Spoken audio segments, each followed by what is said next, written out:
The world hadn't changed. The streets kept their routines. People moved like ghosts tethered to invisible strings, heads down. I walked among them, but I wasn't walking anymore. I was floating, drifting through the mechanics of a life I'd thought I controlled. I was awake, and that was worse than anything I had imagined. The snow fell quiet and relentless, covering everything in white, each flake a small reminder that nothing lasts. The city, the people, even the thoughts I thought were mine, all of it impermanent, slipping through my hands like smoke. I could feel it, every second of it, and it burned in a way that comfort never could. There was no peace in this clarity, only awareness, only the terrible, beautiful knowledge that life keeps happening, with or without you. And the more I saw, the less I belonged. Not that I wanted to belong. Belonging is a lie we tell ourselves to sleep at night. I had no illusions left. Nothing to anchor me, nothing to hide behind. Just this, moving, breathing, watching. I wandered through empty streets in my mind, tracing the patterns everyone else ignored. Street lights stretched their pale fingers across the pavement, shadows dancing like they had secrets to tell. The wind carried fragments of conversations I'd already forgotten, and somewhere in the rustle of leaves and the distant hum of a city that refused to stop, I realized that nothing, no face, no word, no memory was mine to hold. I thought about the people asleep in their routines, blind to the machinery behind their lives, believing their choices mattered, and I knew I could never unsee it, could never unhear the hum beneath the world's surface, the quiet, relentless motion that no one notices until you start paying attention. And in that moment, I understood something about the fragility of existence, that clarity doesn't come as a gift. It comes as a burden, a constant reminder that you are awake and everyone else is asleep. And then I woke up, though I'm not sure it was waking. The ceiling stared back at me, cracked in the same places, indifferent, like it had seen this day 1,000 times and had already moved on. The room smelled the same as it always did, dust and regret. The furniture sat where it belonged, waiting for me to pretend I belonged here too. Something had changed. I could feel it in the spaces between thoughts, in the quiet pauses between decisions I didn't make. Life had been a story I told myself, a cheap story I'd written with all the confidence of a man who thought he controlled the plot. But stories have a way of peeling back their skin when you're not looking. I had stopped writing. I was just reading the lines now, and the words were stranger than I remembered. I walked through the city, and it moved like it had always moved, cold, efficient, unthinking. People were alive the way actors look alive on a stage, convincing, committed, unaware of the scaffolding. Their smiles were rehearsed, their anger choreographed, their grief predictable. I knew the ending of their stories before they even spoke it, and somehow that made me lonelier, not wiser. I kept moving I had to. Movement is the only camouflage. As long as you move, no one notices the cracks. Go to work, speak, nod, pretend to care. The illusion runs smoothly when no one stops to ask who is pulling the levers. I used to think it was me, the one behind my eyes, the operator calling the shots. Now I know better. The operator was a myth. I'm just a passenger, watching a machine I can't quite understand, watching it run as if it had always run this way. Sleep had changed too, not the kind you think of.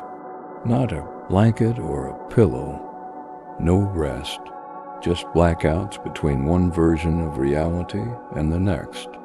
Thoughts arrive like trains I didn't order, pull into the station, unload passengers, leave again. And somewhere along the line I realized the conductor was a ghost. The me I believed in? Just another passenger staring at the dashboard and pretending it makes sense. Everything felt temporary. Even the self that I'd spent decades polishing. Even the city with its endless motion. Even the conversations that once seemed vital now sounded like echoes repeating in an empty theater. Names were meaningless. Faces were masks.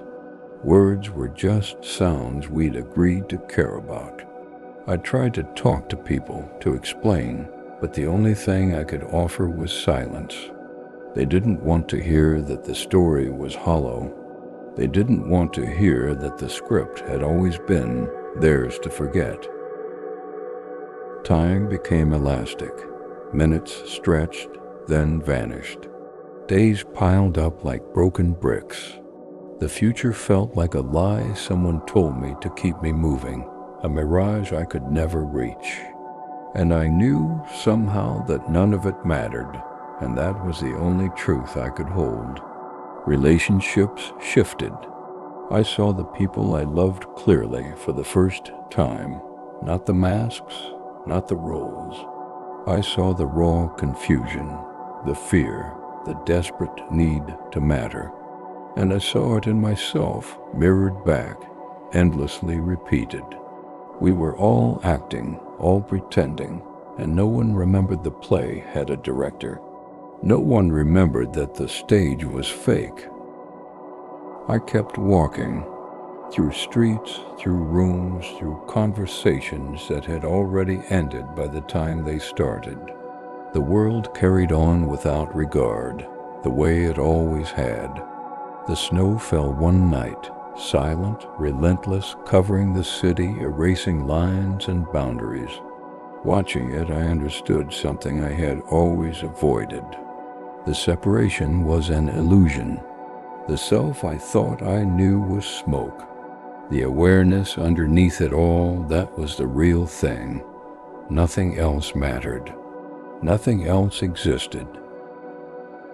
And yet I was here, alive in a world that didn't care, seeing clearly what everyone else ignored, feeling the weight of awareness and the weight of knowing that none of it, not a word, not a thought, not a life would last. It was heavy, like concrete in my chest, but at least it was real. At least it was mine. They were all asleep. I was awake. And being awake was a kind of punishment. Not cruel, not violent, just relentless. The world moves, people move, life moves. And I'm awake, watching it all. Watching it break and rebuild and break again. And maybe that's enough. Maybe it has to be. Maybe awareness is its own kind of story, dark and quiet and endless. And that's why life feels strange after you start seeing clearly. Because everything you believed in, the self, the control, the comfort, the meaning disappears, and you're left with the raw machinery of existence. You're left with the silence beneath the noise, the cracks in the script, the ghosts in the machine. And there's nowhere to hide, not from the world, not from yourself. I don't have answers for you. There's no relief waiting at the end, no tidy conclusion. Life isn't tidy. It doesn't care if you see it, if you understand it, if you notice the truth hiding in the cracks. And now you notice. Now you know. You feel it, don't you? The way everything you believed was real is fragile. How the illusions you carry around like armor are paper thin. How the world will keep moving while you keep watching, powerless, awake, aware. And that's the punishment. Not pain, not suffering. just the constant, unblinking truth of being conscious while everything else sleeps. And tomorrow will come the same way it always does. People will talk, laugh, plan, worry, pretend things make sense. You'll move with them, maybe even smile at the right moments.